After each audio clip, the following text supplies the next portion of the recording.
guys, today I am doing a collaboration video. I am collaborating with Megan on the Too Cool for Middle School blog. If you haven't seen her channel, I'm going to leave a link down below so that you can check it out. So Megan and I came up with the idea of doing a how to organize my substitute stuff. Because let's face it, it's a lot of stuff that we're having to leave for our subs, right?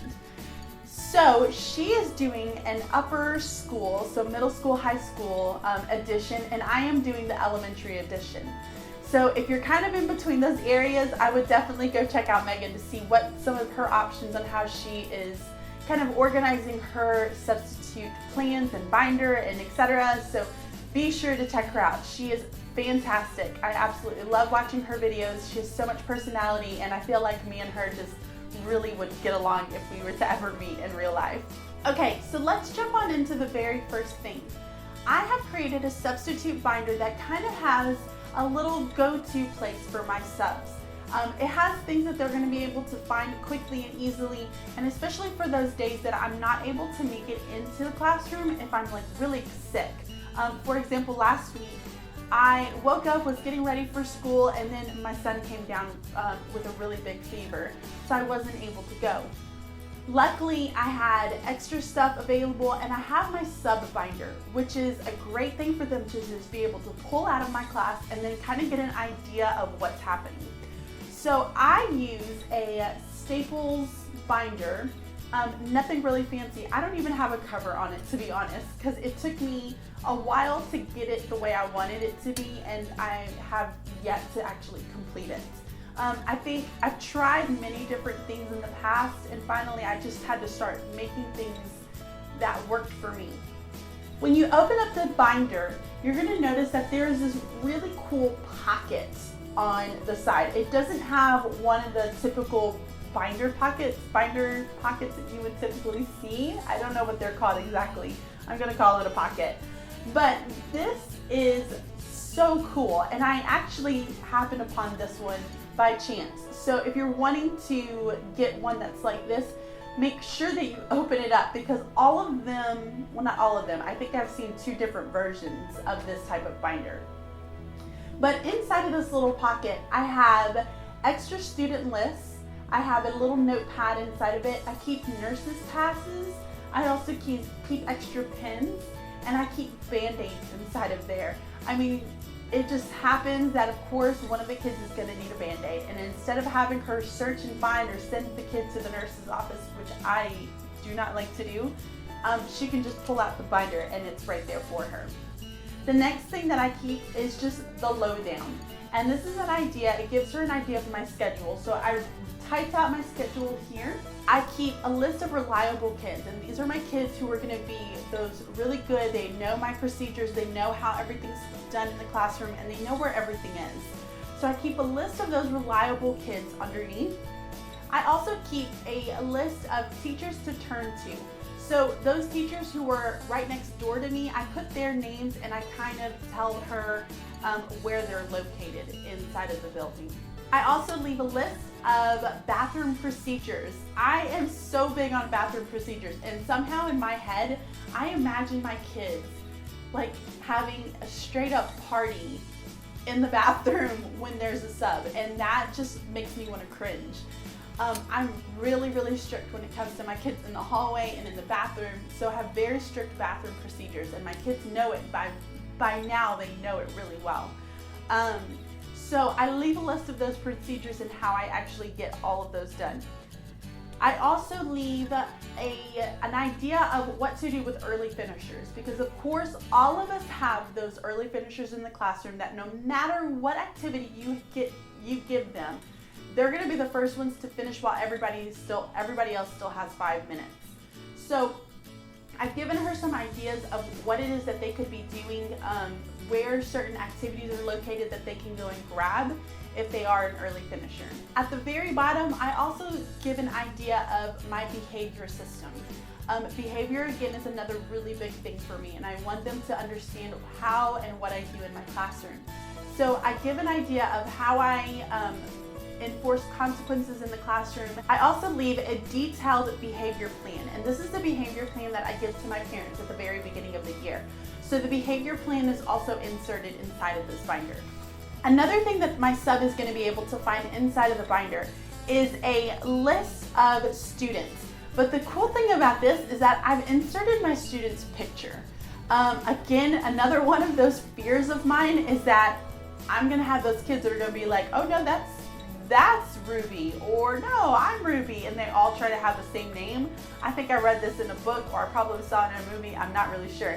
Either way, I'm terrified of it, so I put their picture with their name on there so that could never happen. And I also have, of course, some of those kids at the beginning of the year who are really shy or don't want to answer questions. I mean, I've had those kids before. And then I've also have, those kids who don't really have a lot of language, so they don't understand correctly. So I went on ahead and did this at the beginning of the year, and it has worked out so great. Another thing that I have inside of the binder is a list of lunch numbers. Now, kindergarten is notorious for not remembering their lunch numbers. So I always keep a list of the students and their lunch numbers in there as well. The next few items that I have inside of my binder are just kind of basic procedures. So my school, they kind of give everybody a teacher binder at the beginning of the year, and this consists of like just different procedures, how to log into certain things, how to submit certain forms, just your basic like teacher knowledge stuff, right? So I took those procedures and I photocopied them so that I can insert them inside of my binder. And these procedures include like fire drill, tornado drill, lockdown drill. As far as for me, some of those procedures I have set higher expectations because that's what I expect of my kids. So, but I did insert all of those wonderful procedures inside of the substitute binder, just in case, during her break time, she just feels like she needs to do a little bit of light read. I mean, it's in there, right? She probably isn't going to look at it, but in case of emergency, she knows she has that binder, she knows where to find it. That's the most important thing. That's why I put that in there. I know a lot of us say, oh my gosh, the substitute's not going to come in, 30, 40 minutes early to sit there and just read through everything. Well, you're right. They're not. And I don't expect them to. But I do want to make sure that I have everything that in case of an emergency, she is fully prepared and she understands what to do. So I also keep parent phone numbers in there. I keep emergency contacts in there. So anything and everything that you can think of that in case of an emergency, she's gonna have it inside of this binder, that this is a quick go-to. She can pull it off the shelf and she's ready to go. So it's great to have some type of substitute binder. In the very back of my binder, I just keep all of my substitute plans that I've made for the year. And then after that year, I file them away into another file to start the year fresh. So in thinking about lesson plans, I want to give you an idea of what my lesson plans look like. Okay, so this is what they look like. The first little basic sheet here, usually I can write in my sub's name if I know who my sub is going to be. And then there's just some special notes. And by special notes, I mean, hey, there's a sub binder that has all of the fire drill, tornado drill procedures. Please make sure that you go and look at that there. Good times to go to the bathroom, because of course you're going to have those kids who are going to take advantage and say, I need to go to the bathroom 5 million times for that entire day. And that's a big no-no for me. So they understand, my kids understand that I only let them go during certain times. So I let the sub know what certain times that they are allowed to go to the bathroom, but I also did let her know that I have 1 or 2 students who are just known for going to the bathroom 4 times a day. So I put that down on there as well. I told her where the slips are inside of the binder, so I just made sure that she referenced that. I tell her at the end of the day, please make sure you turn off the projector, the computers, and all of the lights, because that is something important that we do at our school. And looking ahead, I give her my password to be able to enter into my computer that's connected to my projector, so that she can pull up any of the songs or anything, games that we do on the smart board. I also give her an idea of how many prep times that she'll have, so PE and whether or not what other special we're going to have. And then I also tell her that, hey, please make sure that the lessons fit you. So again, they are not meant to try to fit my shoes. They are there to take care of my kids, do their best, and make sure my children are safe. I think that's the biggest thing for me, is that my kids are safe. Half the time, I don't really give my sub the lessons that I would typically do, because I want to make sure that I teach that content correctly or teach that standard correctly. So it just may be that during that sub time, they're reviewing a previous standard, or they're going back and they're practicing something. Or they could just be doing some fun stuff, because I mean, let's face it, they don't really get to do a lot of fun stuff anymore because we're so hardcore on that curriculum. So I did put that there. Another thing to note is that at the bottom here, you're gonna see a little space for notes. I do like to give the substitute the option to be able to write her notes here. Now, I have had subs in the past that will write on another piece of paper and just leave those for me. So you'll see here that they've just kind of written out an entire plan for me, and that's okay too. So I do leave extra paper out for them as well, so in case they choose to do that, they're more than welcome to. Now, before the sub comes, those plans are not actually inside of the binder. I lay them nice and neat on top of the binder because I want to make sure that that's the very first thing that they see. Because if it was me and I walk in and I don't know where the plans are, I'd start freaking out. So just to help ease me too, I think, okay, if I lay the binder and then I lay the plans right on top, then they'll know, okay, I'm good. I can look at the plans, I can go and reference the binder, because the binder, of course, you know, they have to have it. I want to leave it out for them just in case. So now that I've shown you the kind of the front cover of my substitute lesson plans, I want to show you exactly what my lesson plans look like. But here's what they look like. And what I did is I just went into PowerPoint. I love to use PowerPoint for everything. I feel like it's so much easier to manipulate everything inside of it. But I went into PowerPoint, and then I took out a table, and then I just alternated the shadowing for it. So that's by kind of different areas of the day. So I have the good morning, hey, turning on computers, etc., etc. Now, one thing that I am is extremely specific when it comes to my lesson plans. Now, I will tell you that at the beginning of the year, when you do this the very first time, of course it's going to take forever. But once you put in all of those different, systems and the way you do things, and things that pretty much just don't really change much in your classroom except for, based on the lesson itself, then it's not going to be as hard later on to go through and fill in your substitute plans, because you can just pull that one back up, create a copy of it if you're in Mac, or just resave it as something different. And it's much easier. I think it flows very nicely, and then that way you're still really explicit with how you do procedures inside of your classroom. Something else that I do is I have little boxes. I like little check boxes on my lesson plans for my subs.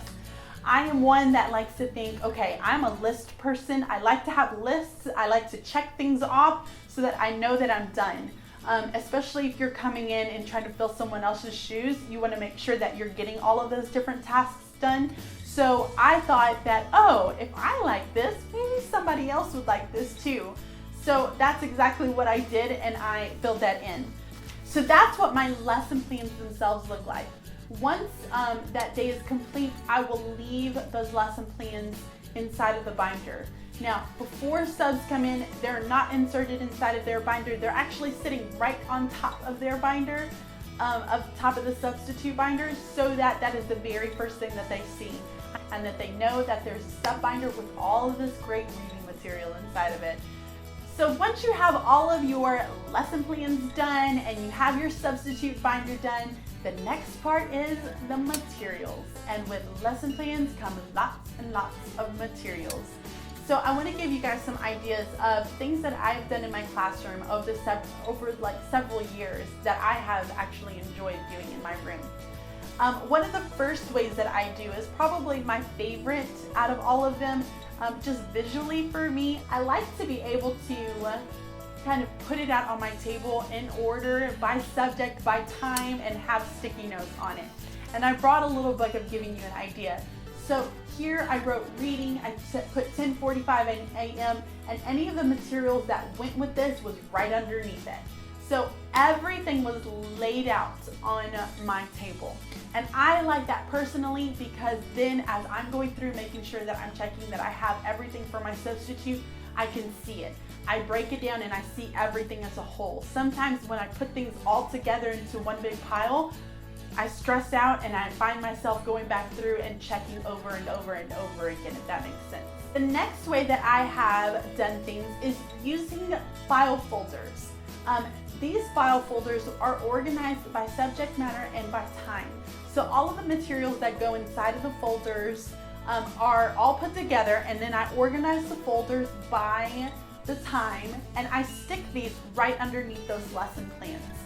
So that when she comes in, she sees the lesson plans, everything's organized by subject during the right times, by which subject comes first, and then she has her substitute binder right underneath. It's all in a nice neat pile inside of the table. The last way that I have done things is doing an actual sub tub. And by this I mean just getting any kind of bucket or basket that you have in your classroom and again organizing it by time and by subject matter. So depending on what happens first, so maybe in writing there are 2 different activities that they're going to do, so I'm going to put the first activity first, the second one second. So literally going through your lesson plans and putting everything in order for her. But all 3 ways are fantastic ways to organize your materials for your substitutes. I think it leaves it nice and neat. I think it leaves it predictable, and it's also extremely helpful for her. So now, what about those times when you wake up, your son's sick, your daughter's sick, you're sick, and you just can't get in, but you were going to go and you have about an hour before school starts? Crazy, right? But what they are, it's sub-plans, and it's emergency sub-plans. So literally you go into Teachers Pay Teachers and type in emergency sub-plans. All these different packets are gonna pull up. What's great about these packets is that they are all revolved around one type of text. So all of the lessons that are in there, there's writing lessons, there's reading lessons, there's add-on lessons, there's small group lessons, there's math lessons, there's science and social studies lessons. All of it revolves around that one piece of text. So I can literally have this, and this is what I have done. I've put them onto manila folders just like this. I've glued the cover onto the top so that the sub knows what it is. And then on the inside is everything from that specific unit. So it gives the welcome, explains to the sub what everything is. It has your reading lessons here, questionings, and it has all of the materials that sub is going to need. Now, what I love about this is that in my sub binder, I've already put down my copy number. So in case she does need to make copies, or in case she has a craft that she does, she knows where all of my supplies are for that. But she can go and make these copies very easily, and I don't have to come in and try to make copies with 102 fever or strep throat or with my kid that's puking all over the floor. So it makes life so much easier. The last little bit that I have is to always leave more. Leaving more is always going to be beneficial for your sub. You're never going to know how fast they're going to fly through a lesson. You know, for you, you may spend an hour on it. For that sub, she could probably spend 20 minutes on it and then not have anything else to do. And your classroom could go crazy, things could get destroyed. I mean, I don't even want to think about what would happen. So I always try to leave more for my sub. So I literally, as an example, for the past 3 subs, and these are just extra general activities that I found that they could do and have as practice, I have left both of these for my subs. None of them have been able to get to it. Half the time they can barely get through all of my lesson plans that I have. And I always try to reassure subs in my lessons, if you don't finish, please don't worry. I completely understand. I try to leave more for you just in case. So I always leave extra materials already copied and printed out right there next to everything else so that they can quickly just grab it if they need something extra. Lastly, don't forget that at the end of your lesson plans, be sure to thank your sub. They go through so much and they spend so much time, and they sometimes, they come into classrooms not having an idea of what's going on. And we are all so very thankful for them. Without those subs, we wouldn't be able to have those days off. We wouldn't be able to stay at home if we were sick or if our kids was sick, you know? So be sure to thank your sub. There are some really great ideas out there in Pinterest if you wanted to make a big basket of them, of you know, little keepsakes that they can take. You know, I think there's one that I really love to use, and it really meant a lot to me, and have a little mint next to it or something. Okay, so those are all of my tips and tricks for how to organize having a substitute come into your classroom. And of course, if you have any questions or comments, please make sure you leave them down below. And head on over to Megan's YouTube channel, Too Cool for Middle School blog, so that you can check out her tips and ideas for how she organizes and gets ready for a sub. If you enjoyed watching this video, please make sure you give it a thumbs up, and I will talk to you guys real soon. Bye! I wanted to kind of talk to you about how I got my binder to where it is, because it went through so many different transitions and it changed so